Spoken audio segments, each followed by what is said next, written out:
વાલા હરિભક્તો, આજે આપણે જે સોરઠ તીર્થ દર્શન યાત્રામાં અલગ અલગ મહાન પ્રસાદી ધામના દર્શન કરી રહ્યા છીએ.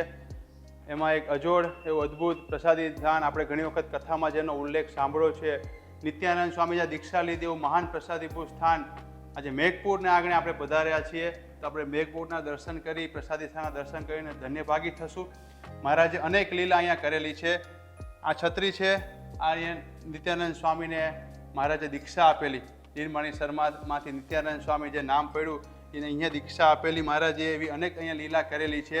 તો આપણને બિપિન દાદા થોડીક વધારે માહિતી આપશે મહારાજે અહીંયા શું શું લીલા કરી છે. સહજાન સ્વામી મહારાજની જય. વાલા ભક્તજનો, નિત્યાનંદ સ્વામીનું પૂર્વાશ્રમનું નામ હતું દિનમણી શર્મા. એમ કહેતા કે મારા જેવો પ્રકાંડ પંડિત આ પૃથ્વી ઉપર હોય અને સહજાનંદ સ્વામીના ધતિંગ કેમ ચલાવી લઉં.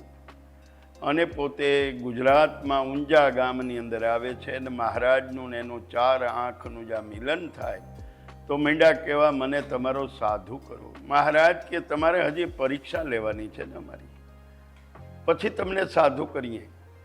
મહારાજની પાછળ પાછળ ફર્યા અને મેઘપુરમાં આવ્યા અને મેઘપુરમાં આવીને મહારાજે એને દીક્ષા આપી અને નિત્યાનંદ સ્વામી એવું નામ પાડ્યું. આવા મહાન પ્રકાંડ પંડિતને દીક્ષા અહીંયા આપેલી મેઘપુરની અંદર. અને વાલા ભક્તજનો, આ નારણ સોનીના મકાનની અંદર મહારાજે ત્યારે અહીંયા ઉતારા કરેલા અને અહીંયા એને દીક્ષા આપેલી. અને વાલા ભક્તજનો, આ જે છત્રી છે અહીંયા મુક્તાનંદ સ્વામી મહારાજને મીંડા ઠપકો દેવા. 6 મહિના સમાધિ કરાવતા હતા અહીંયા. મહારાજ 6 મહિના સુધી સમાધિ કરાવી એટલે શું ઠપકો આપતા હતા? મહારાજ ત્યારે ઠપકો એમ આપતા હતા મુક્તાનંદ સ્વામી મહારાજને.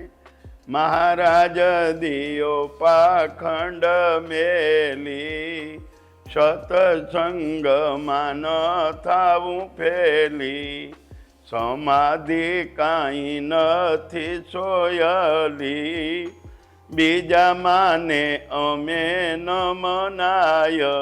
બીજા બધાય ભલે માને તમને, પણ મહારાજ અમે તમને નથી માનતા. સમાધિ કાંઈ એમ જેને તેને થોડીક થાય. તમે તો જેને કાંઈ સત્સંગનું ન હોય તો એવાને પણ સમાધિ કરાવો છો.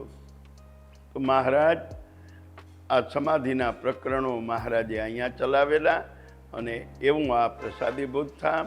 અને મહારાજે ને મુક્તાનંદ સ્વામી આવો ઠપકો આપેલો. મહારાજે આ ગામમાં પરમાનંદજી અને આનંદજી એ 2 હરિભક્તોને અહીંયા દીક્ષા આપેલી આ જગ્યા ઉપર. અને અભણ બ્રાહ્મણ પાસે વેદો ભણાવ્યા તો નિશ્ચય કરવા માટે, અને એક મુસ્લિમ હરિભગતનો નિશ્ચય કરવા માટે લાડકીબાઈના ભાઈ કરશનજી પાસે કુરાનના કલમો પડાવડાવી. તો આ જગ્યા પ્રસાદી સ્થાન છે. અનેક લીલા મહારાજે અહીંયા કરેલી છે. તો આપણે આ પ્રસાદીના દર્શન કરી ધન્યભાગી થઈએ. અને અહીંયા જ તે ભગવાન સ્વામિનારાયણની કૃપાથી આપણા પરમ પૂજ્ય ધર્મ ધુરંધર 1008 આચાર્ય અજંત પ્રસાદજી મહારાજની આજ્ઞાથી આપણા ભાવિ આચાર્ય નુગેન્દ્ર પ્રસાદજી મહારાજના વરદ હસ્તે આ મંદિરની પ્રતિષ્ઠા થઈ છે. અને અહીંયાનો લેખ પણ લખેલો છે, મહારાજ પ્રસાદીની વસ્તુ છે. તો ઘણી વખત કથામાં આપણે સાંભળતા હોઈએ કે નિત્યાનંદ સ્વામીએ દીક્ષા લીધી, સંતો પણ કથામાં કહેતા હોય, આપણે વાંચતા હોય. પણ આજે અહીંયા દર્શન કરીએ તો વાઇબ્રેશન ફીલ થાય કે અહીંયા નિત્યાનંદ સ્વામી પ્રકાંડ પંડિત કે જેનો દુનિયામાં જોટો ના જડે, શાસ્ત્રાક્ષર કરવો હોય તો નિત્યાનંદ સ્વામીને આગળ મૂકવા પડે. અને આપણે ઘણી વખત કથામાં સાંભળે નિત્યાનંદ સ્વામી એક ગાડામાં બેસતા ને એક ગાડામાં પુસ્તકો રાખતા. તો આવો મહાન આપણા નંદ સંતમાંથી નિત્યાનંદ સ્વામીએ દીક્ષા લીધેલી. તો આવું અંતકાળે પણ આ છત્રી યાદ આવી જશે તો કલ્યાણ થશે. અને જો જૂના અહીંયા આવવું હોય મેઘપુર, તો આપણે આખા અને પીપલાણા ને બધે ત્યાં દર્શન કરવા આવો તો ત્યાંથી અહીંયા આવી શકાય છે. તો બધા હરિભક્તો પધારજો. તો બીજા આપણે પ્રસાદીના દર્શન કરીશું મેઘપુરમાં. જય સ્વામિનારાયણ.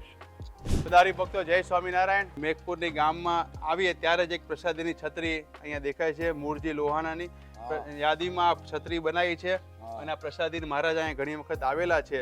તો આ છત્રીનો ઇતિહાસ આપણા પૂજારી દાદા બિપિન દાદા કહેશે. સહજાન સ્વામી મહારાજની જય. પીપલાણામાં નરસિંહ મહેતાને અહીંયા મહારાજ વિરાજમાન છે. મૂળજી ભગત પણ સાથે છે. ભક્ત ચિંતામણીના નિષ્કુળાન સ્વામીએ લખેલું છે કે મૂળજી, મહારાજ મૂળજીને કહે છે, મૂળજી આજ તારો લોહી ભરેલો સૂર્ય છે, દાન પૂન કરવું એટલું કરી લઈ કે.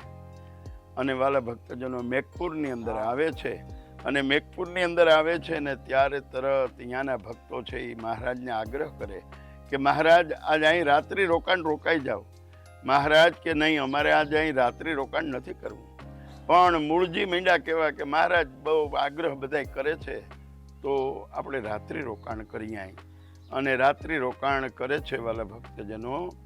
અને મૂળજી ગામની અંદર જ્યાં જાય છે તો વૈરાગી બાવા જે બે છે એ એની પાછળ પડે છે, અને પાછળ પડી અને મૂળજીને ઘાયલ કરે છે. અને મૂળજીને ઘાયલ કરે છે. મહારાજને આ વાતની ખબર પડે છે એટલે મહારાજ તરત દોડતા મૂળજી જે જગ્યાએ ઘાયલ થયા હતા એ જગ્યાએ પધારે છે. અને મહારાજ તરત કહે છે, મૂળજી હવે તારો નેત્રમાં જીવ છે, તારો જીવની સદગતિ કર.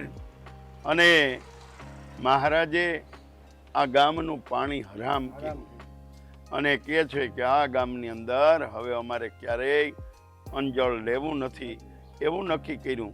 ખૂબ સરસ આપણા બિપિન દાદા અહીંનો ઇતિહાસ જણાઈ રહ્યા છે. મૂળજીનું આપણું નામ, મૂળજી ભગતનું નામ તો આપણે ભક્ત ચિંતામણી પ્રચાર પ્રકરણમાં પણ લખેલું છે. અને એની સાથે દાદાએ કીધું એ પ્રમાણે મહારાજે અહીંનું પાણી હરામ કર્યું. પણ પછી બધા હરિભક્તો વિનંતી કરી કે અહીંયા અનાજ કંઈ પાકતું નહોતું, કે ભગવાનને દુખવા હતા, એમના ભક્તને દુખવા હતા. પછી બધા હરિભક્તોએ ગોપાળાનંદ સ્વામીને સંતોને વિનંતી કરી તો ગોપાળાનંદ સ્વામી, નિત્યાનંદ સ્વામી બધા અહીંયા આવ્યા. અને નિત્યાનંદ સ્વામીનું જન્મ સ્થાન ગણો, કેમ કે દીક્ષા નિત્યાનંદ સ્વામી અહીંયા લીધેલી, એટલે નિત્યાનંદ સ્વામી કહેતા તમારું દીક્ષા સ્થાન છે, જન્મ સ્થાન બરાબર કહેવાય. તો બધા હરિભક્તો ઉપર દયા કરો અને જે શ્રાપ છે મહારાજનો એ હવે નિવારણ કરો. તો ગોપાળાનંદ સ્વામીએ બધા હરિભક્તોને બોલાયા અને કીધું કે અહીંના જે સ્થાનિક લોકોને, ભાટ લોકોને, કે તમે એક કામ કરો કે અહીંયા 60 વીઘા જમીન આપો અને જમીનમાં જે પાકે રાધારમણ દેવને થાળ કરજો અને એક પૂજારી અહીંયા રાખજો. તો પછી બધા ગામ લોકોએ 60 વીઘા જમીન આપેલી અને અહીંયા બધું ગોપાળાનંદ સ્વામીની કહેવા પ્રમાણે બધું કર્યું. તો ત્યાર પછી બધા હરિભક્તો પાછા સુખી થયા અને અનાજ પાછું પાકવા માંડ્યું. તો આવી મહારાજ આ લીલા કરી છે ને એ યાદીમાં અહીંયા પ્રસાદીની છત્રી છે. તો આપણે મૂળજી ભગતને યાદ કરી અને આપણે ભગવાનને પ્રાર્થના કરીએ કે ઘણી વખત આપણે ભગવાનનું માનતા ન હોય એટલા માટે વિઘ્ન આવે. મહારાજે એંધાણ આપી હતી કે આજે તું અહીંયા ન આવતો. તો આપણે ખૂબ સરસ દર્શન કરીને હવે બીજા પ્રસાદીના દર્શન કરીશું. આ પ્રસાદીનું સ્થાન મેઘપુર, એમાં આપણે દર્શન કરી રહ્યા છીએ. તો એમાં એક વિશેષ પ્રસાદીનું સ્થાન લાડકીબાઈનું ઘર. આ જૂનું ભગવાન જે અહીંયા પધારતા હતા. અનેક વખત મહારાજ અહીંયા આવ્યા છે, અનેક વખત અહીંયા બ્રાહ્મણોને જમાડ્યા છે, 84 કરાઈ છે. એવું પ્રસાદીનું લાડકીબાઈનું ઘર, મહાન મુક્તરાજ. તો એમનું જે પ્રસાદીનો મહિમા આ સ્થાનનો આપણે બિપિન દાદા આપણને સમજાવશે. બિપિન દાદા, આ લાડકીબાઈ મહાન મુક્ત હતા, એમનો ઇતિહાસ થોડો જણાવો અને મહારાજ શું અહીંયા લીલા કરી હતી. સહજાનંદ સ્વામી મહારાજની લાડકીબાને ત્યાં મહારાજ વખતો વખત પધારેલા અને મહારાજ લાડકીબાને ત્યાં થાળ જમેલા. લાડકીબા છે એ સમાધિનિષ્ઠ હતા, નિરાવણ દ્રષ્ટિવાળા હતા. અને મહારાજે વચનામૃતમાં પણ લખેલું છે કે એને સમાધિ કરાવી. અને લાડકીબાને મહારાજે કીધું કે લાડકી, આ તારો બ્રહ્માટનો દેહ નહીં અને તું બીજ નહીં કે આત્મા છું, એ રીતે માની અને મહારાજે એને સમાધિ કરાવી. અને મહારાજે પ્રત્યક્ષ દર્શન આપ્યા. અને વાલા ભક્તજનો, લાડકીબાને બાઈએ મહારાજને કીધું અહીંયા 84 કરાવી ને બધાને બ્રાહ્મણોને જમાડો. અને મહારાજે 6 મહિના લગી અહીં 84 કરી બ્રાહ્મણોને જમાડી અને રાજી કર્યા. મહારાજ કે બ્રાહ્મણ થાકે ત્યાં લગી મારે 84 કરીને જમાડવા છે. અને વાલા ભક્તજનો 84 કરીને મહારાજે અહીંયા જમાડ્યા છે. એવું આ પ્રસાદીનું સ્થાન મેઘપુર ગામ છે. તો મેઘપુરનો મહિમા બહુ અતિ છે કે જે જગ્યાએ મહારાજે 84 કરી 6 મહિના લગી અને મહારાજે બ્રાહ્મણોને જમાડેલા. વાલા ભક્તજનો, આ જગ્યાએ અવારનવાર મહારાજ આવતા અને સંતો હરિભક્તો સહિત મહારાજ સભા અને કથા વાર્તા ખૂબ આ જગ્યાએ કરેલી છે. એવું આ પ્રસાદી ધામ મેઘપુર ગામની અંદર આ છત્રી જે છે એ છત્રીએ મહારાજ કથા વાર્તાને કરતા એવું પ્રસાદીનું ધામ છે. ભક્તો, જય સ્વામિનારાયણ. આપણે મેઘપુર તીર્થધામના દર્શન કરી રહ્યા છીએ. ઘણી અનેક વખત આપણે કથામાં એક પ્રસંગ સાંભળેલો છે અલસી ઘાસીનો, કે મહારાજે એવી અલૌકિક દિવ્ય ચમત્કાર કે લીલા કરેલી અહીંયા, કે અહીંથી માંગરોળની વાવમાં ડૂબકો માર્યો અલસી ઘાસીને માથા ખભા ઉપર બેસીને અને મેઘપુરની વાવમાં નીકળ્યા. તો એ આ મેઘપુરની પ્રસાદીની વાવ છે. તો આપણે બિપિન દાદા આખો પ્રસંગ આપણને સમજાવશે. સહજાન સ્વામી મહારાજની જય. વાલા ભક્તજનો, મહારાજ માંગરોળની અંદર વિરાજમાન છે નીલકંઠ વર્ણી સ્વરૂપે, અને ત્યારે મહારાજ આળસી ઘાંચી પણ ત્યાં આવે છે પાણી ભરવા માટે. કૂવા ઉપર મહારાજ ત્યાં બેઠેલા છે અને આળસી ઘાંચીને કહે છે કે મારે આમાં ધુક્કો મારીને નાહવું છે. ત્યારે મહારાજને તરત આળસી ઘાંચી કે તમને તરતા આવડે? મહારાજ કે નહીં, અમને તરતા આવડતું નથી પણ તારતા આવડે છે. મહારાજને કે તો આમાં ધુપકો ન મરાય. મહારાજ કે નહીં, અમારે તો ધુપકો મારીને જ નાવું છે, એમને એમ નથી નાવું. એ કે તો આળસી ઘાંચી કે તો તમે મને ખંભે વળગી જાવ કે તો ધુપકો મારીને નાહી લઈએ આપણે. મહારાજ કે હાલો તો એમ કર્યું. મહારાજ આળસી ઘાંચીને ડોકે ચોટે છે અને મહારાજે ડૂબકી મારે છે. ત્યાંથી ડૂબકી મારીને અહીં મેઘપુરની વાઈમાં નીકળે છે. એ આ કૂવો જે છે ત્યાં મહારાજ નીકળે છે. આળસી ઘાંચી તરત બહાર નીકળી મહારાજને કે હાલો હાલો પાછો ધુપકો મારીએ. મહારાજને આળસી ઘાંચી કે નહીં, હવે મારે તમારે એ ધુપકો નથી મારવો. આ તમે આપણે માંગરોળની વાઈમાં ધુપકો માર્યો ને મેઘપુરની વાઈમાં કાઢ્યા, તો હવે ક્યાં કાઢો એનું કાંઈ નક્કી નહીં, એટલે હવે ધુપકો નથી મારવો. અને મહારાજ તરત આળસી ઘાંચીના વાળ પકડીને ધરાર મહારાજ લઈ આવે છે અને એક ધુપકો મારે છે અને ફરી પાછા માંગરોળની વાઈમાં નીકળે છે. એવું આ પ્રસાદીભૂત કૂવો છે. અને જે જગ્યાએ મહારાજ અનેક વખત સ્નાન કર્યા છે અને મહારાજ ધુપકા મારી નાહ્યા છે, એવું આ પ્રસાદીનો કૂવો છે. દાદા, ઘણી વખત કથામાં સાંભળતા હોઈએ, પણ આ વિડીયો ઉતારવાનું કારણ કે દર્શન કરવાનું કારણ કે અમે પંચતિથિમાં આવ્યા, એમ થયું કે હરિભક્તોને આપણને કાયમ દર્શન રહે. એક વખત આવે, બીજી વખત ઘણી વખત ન આવી શકે.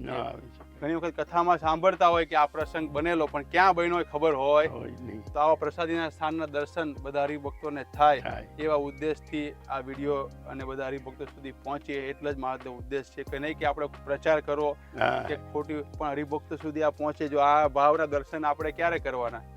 કથામાં યાદ હોય પણ અંતકાળે યાદ રહી જાય. મહારાજે અહીંયા બહાર મેઘપુરમાં કાઢ્યા તો અલસી, તો મહારાજ કીધું એ પ્રમાણે મૂર્તિ યાદ આવે, અને વર્ણી વેશ યાદ આવી જાય, આલસી ઘાંસી આવી જાય તો મહારાજ અક્ષરધામ આપે. તો આ બધા હરિભક્તો દર્શન કરીને પાવન થઈએ કે આ વાવમાં, મેઘપુરની વાવમાં મહારાજ અહીંયા લીલા કરેલી. જય સ્વામિનારાયણ. જય સ્વામિનારાયણ.